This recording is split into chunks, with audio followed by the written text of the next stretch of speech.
Good evening students, है ना। आज हम लोग नेक्स्ट स्लाइड पढ़ेंगे। फ्रेंच रेवोल्यूशंस में द आउटब्रेक ऑफ रेवोल्यूशन हम लोग पढ़े थे। द आउटब्रेक ऑफ रेवोल्यूशन, जिसमें हम लोग क्या देखे थे इसके पहले वाले प्रीवियस स्लाइड में कि फ्रांस में, है ना, नेशनल असेंबली, ठीक है, नेशनल असेंबली में तीनों, जैसे 3 स्टेट्स हैं, है ना, उनके आपको वोटिंग के आधार पे, है ना, वोट के आधार पे तय किया जाता था कि कौन डिसीजन वोट के आधार पे तय किया जाता था। और हर स्टेट का एक एक वोट था, है ना, हर स्टेट का एक एक वोट था। लेकिन उसमें मेंबर्स थे, हमने देखा प्रीवियस स्लाइड में कि मेंबर्स थे 300 थे आपको क्लर्जी के, 300 मेंबर्स थे, है ना, नोबिलिटी के, और थर्ड स्टेट के 600 मेंबर्स थे। तो ज़्यादातर मेंबर किसके थे? थर्ड स्टेट्स के। और थर्ड स्टेट के लोगों ने बोला कि नहीं, वोटिंग है जो मेंबर्स के वोट के आधार पर तय हो, है ना। तो ये हमने पढ़ा था आउट ब्रेक ऑफ रेवोल्यूशन। अब यहाँ है France became a constitutional monarchy, है ना, कॉन्स्टिट्यूशनल मोनार्की, ठीक है। मोनार्की मतलब होता है राजतंत्र, है ना, मोनार्की, ठीक है। मोनार्की हो गया, मोनार्की मतलब राजतंत्र, है ना, राजा का शासन, राजतंत्र।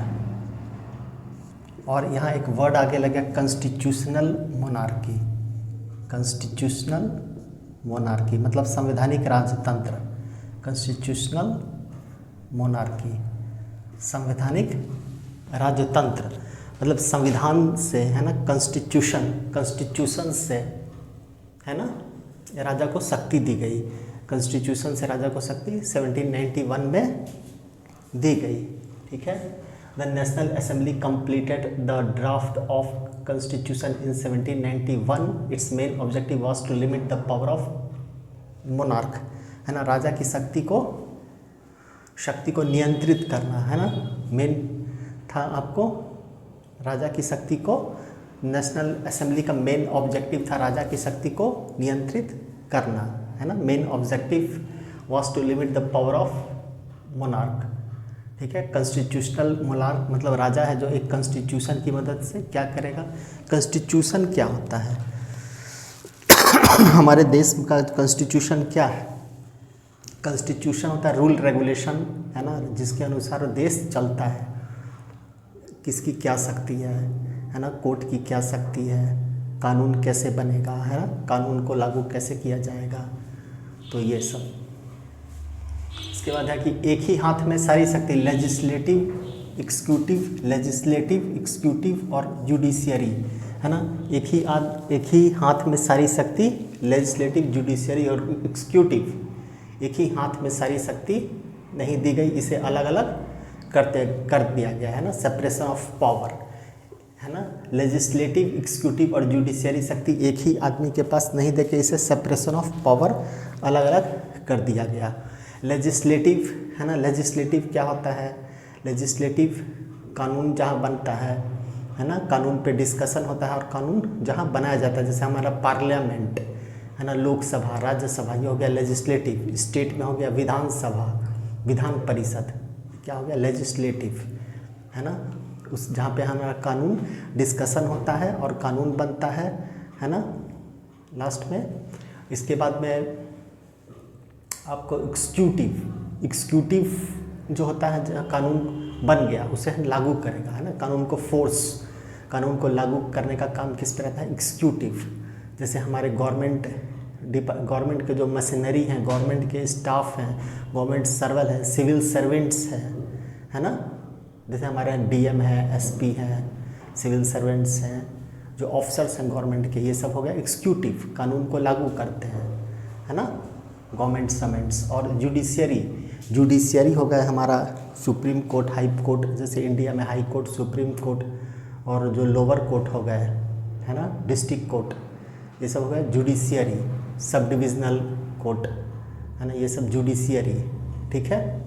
जुडिशियरी का काम क्या है कि जो डिफरेंसेस है ना, जो डिफरेंसेस है उसको दूर करने का काम है जुडिशियरी। तो ये एक ही तीनों में, ये जो तीनों है लेजिस्लेटिव, एग्जीक्यूटिव, जुडिशियरी, ये एक आदमी को नहीं देके इसका सेपरेशन ऑफ पावर मतलब अलग अलग कर दिया गया। This made France constitutional monarch, ठीक है। और नेशनल असेंबली को, है ना, नेशनल असेंबली को लॉ बनाने का पावर नेशनल असेंबली को दे दिया गया, विच वॉज नेशनल असेंबली, है ना। नेशनल असेंबली के जो मेंबर्स थे वो आपको इनडायरेक्टली इलेक्टेड थे, है ना। नेशनल असेंबली के जो मेंबर्स थे वो इनडायरेक्टली आपको इलेक्टेड थे, है ना। यहाँ पे सिटीजन्स को, जो नागरिक हैं देश के, उनको दो पार्ट में डिवाइड कर दिया, एक्टिव सिटीजन और पैसिव सिटीजन, है ना। एक्टिव सिटीजन और पैसिव सिटीजन। एक्टिव सिटीजन कौन से हुए? एक्टिव सिटीजन्स को वोट देने का अधिकार था, है ना। एक्टिव सिटीजन और पैसिव सिटीजन। एक्टिव सिटीजन्स में आपको 25 इयर्स ऑफ एज के लोग जो टैक्स देते थे, है ना, जो अपनी टोटल जो आमदनी है उसका कम से कम 3 दिन का टैक्स देते थे, है ना। बुक में दिया हुआ है, ठीक है। 3 days wages, है ना। To qualify as only men above 25 year of age who paid taxes equal to at least 3 days of labor's wage we are given the status of active citizens entitled to vote, है ना। Active citizens क्या करते थे? Active citizens electors चुनते थे, electors. और electors जो है मेंबर्स चुनते थे नेशनल असेंबली में। मेंबर, नेशनल असेंबली के लिए ये लोग मेंबर को चुनते थे, मेंबर्स, ठीक है।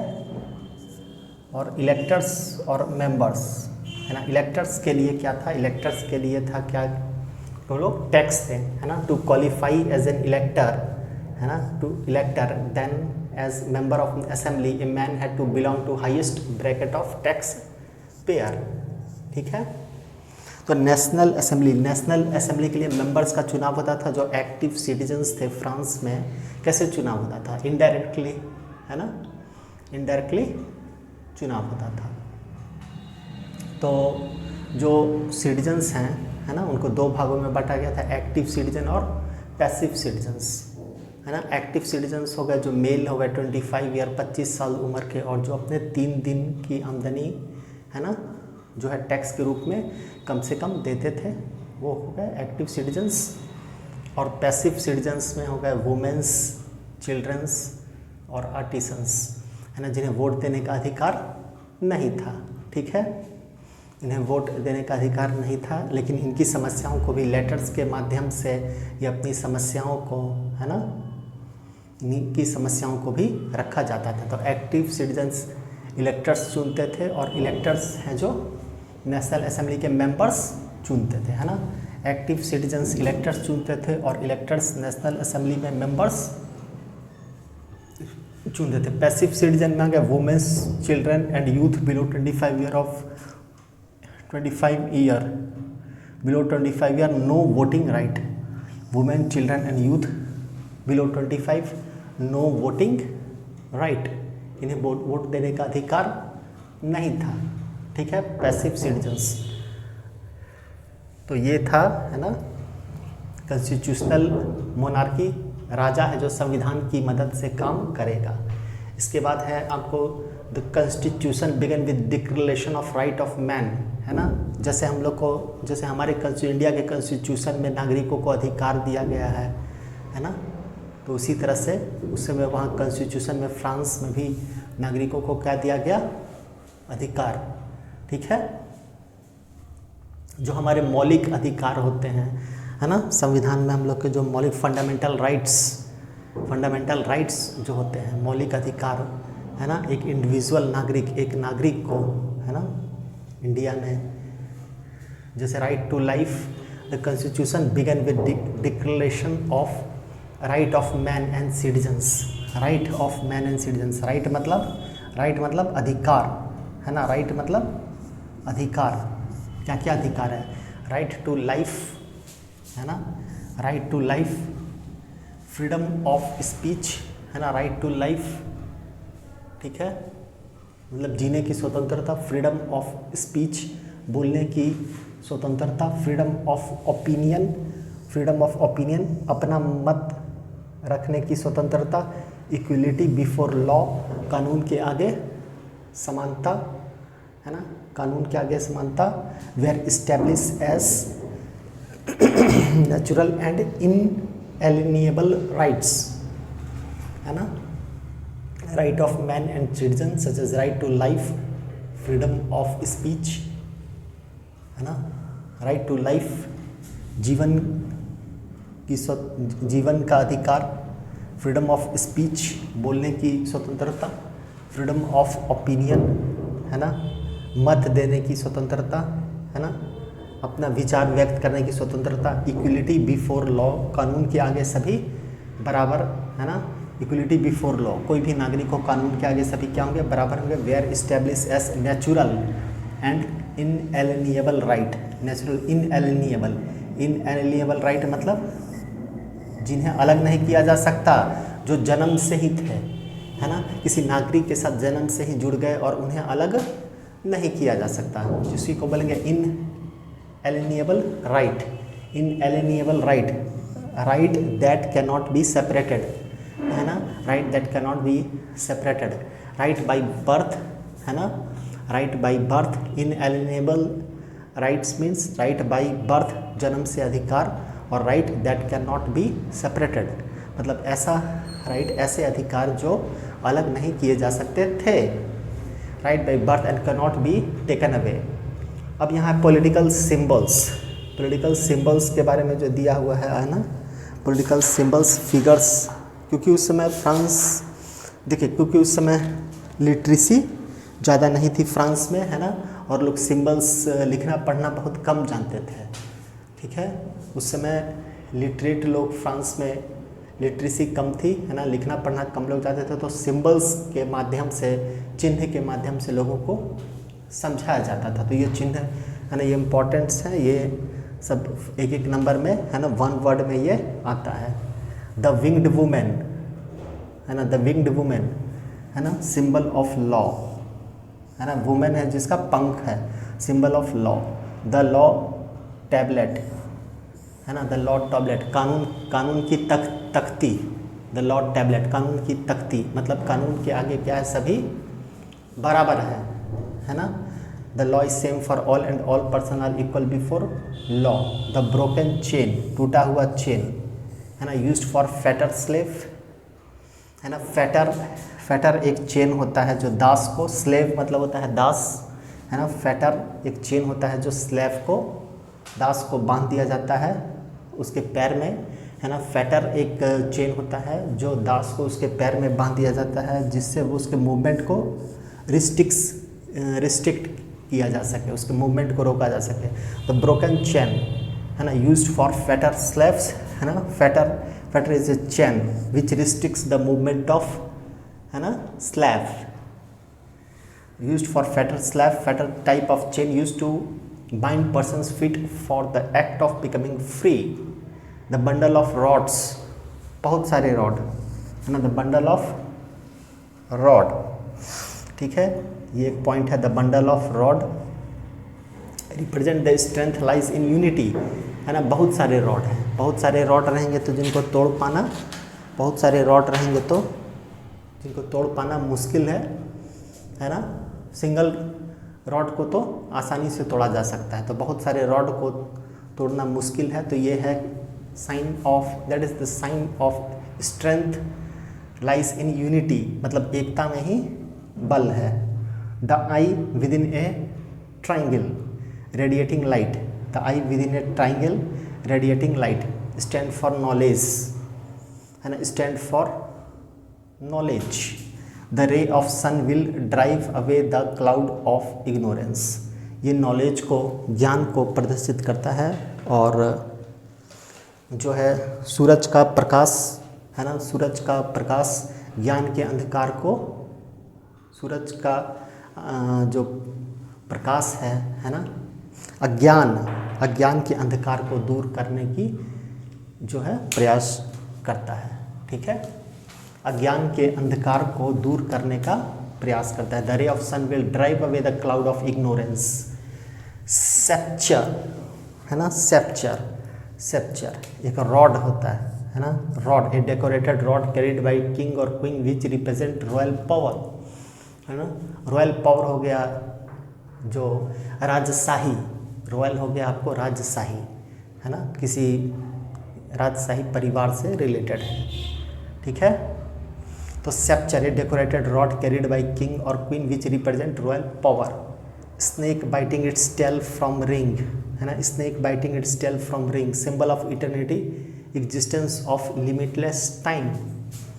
इटर्निटी हो गया एग्जिस्टेंस ऑफ लिमिटलेस टाइम, है ना, लिमिटलेस मतलब असीमित, असीमित समय को प्रदर्शित करता है, मतलब ऐसा समय जो कभी समाप्त नहीं हो, है ना, असीमित समय को।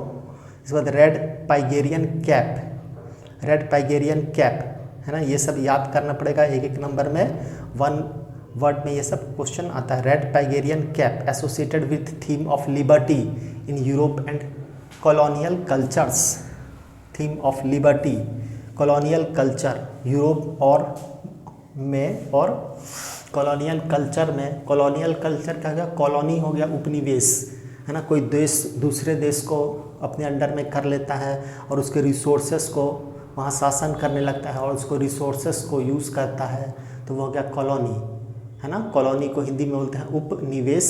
जैसे इंडिया क्या था आपको, इंग्लैंड का कॉलोनी था, है ना। तो associated with the theme of liberty, liberty मतलब स्वतंत्रता इन यूरोप एंड कॉलोनियल कल्चर, है ना, उपनिवेश, कॉलोनी हो गया आपको उपनिवेश, कॉलोनियल कल्चर में स्वतंत्रता को रेड पाइगेरियन कैप जो है रिप्रेजेंट करता था। ब्लू वाइट रेड, है ना, फ्रांस का सिंबल है ब्लू वाइट रेड, है ना, फ्रांस का जो नेशनल फ्लैग है ना, फ्रांस के नेशनल फ्लैग में इस तरह से वर्टिकल सिंगल है, ठीक है। ये हो गया ब्लू, ब्लू वाइट रेड, है ना, blue white red. The national flag of France, है ना, फीचर्स वर्टिकल बैंड्स, इस तरह से बैंड है, ब्लू वाइट और रेड है, ठीक है। Red representing the ideals of France revolution, liberty, equality and fraternity, है ना। लिबर्टी ब्लू है, जो ये एग्जाम में आ सकता है ना, ब्लू किसको रिप्रेजेंट करता है, तो लिबर्टी, स्वतंत्रता को, है ना। वाइट, वाइट रिप्रेजेंट करता है इक्वलिटी, मतलब सभी बराबर हैं, ब्लू लिबर्टी, वाइट इक्वलिटी, और फ्रेटर्निटी, फ्रेटर्निटी मतलब भाईचारा, है ना, भाईचारा, है ना, सब साथ साथ जो है सामाजिक सद्भाव और भाईचारे के साथ, भाईचारा के साथ रहेंगे, है ना, ये रिप्रेजेंट करता है फ्रांस के। Blue white red, the national flag of France features 3 vertical bands with color of blue, white, red, representing the ideals of French Revolution, liberty, equality and fraternity, liberty, equality and fraternity, है ना, भाईचारा, ठीक है। तो ये सब symbols हो गए, है ना। अब हम लोग पढ़ेंगे France abolishes monarchy and become a republic. और वो पहले तो ये कॉन्स्टिट्यूशनल मोनार्की था, फ्रांस बना, है ना। अब ये जो monarchy, France abolishes monarchy and becomes a republic, ना, फ्रांस है जो मोनार्की को भी समाप्त कर देगा। नेक्स्ट स्लाइड में हम लोग पढ़ेंगे कि फ्रांस किस तरह है जो मोनार्की राजतंत्र को समाप्त करता है और एक रिपब्लिक, एक स्वतंत्र राष्ट्र बनता है, ठीक है। ओके।